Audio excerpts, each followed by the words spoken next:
Puluhan bangunan rumah diterjang angin puting beliung yang melanda Kabupaten Aceh Tenggara Kamis 15 September 2022 sore.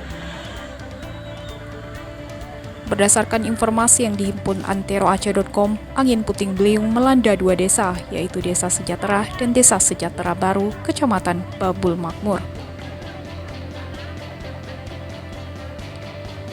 Kepala Pelaksana Badan Penanggulangan Bencana Daerah Aceh Tenggara Nasmi Deski mengatakan sebanyak 27 bangunan yang mengalami kerusakan terdiri dari 22 rumah dan 5 diantaranya merupakan fasilitas umum berupa kilang padi, tempat ibadah, dan 3 rumah sekolah.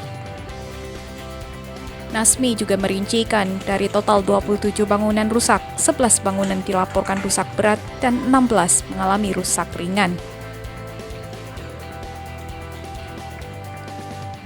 Saat ini, Badan Penanggulangan Bencana Daerah Aceh Tenggara sudah turun ke lokasi untuk melakukan sejumlah penanganan terhadap para korban yang terdampak.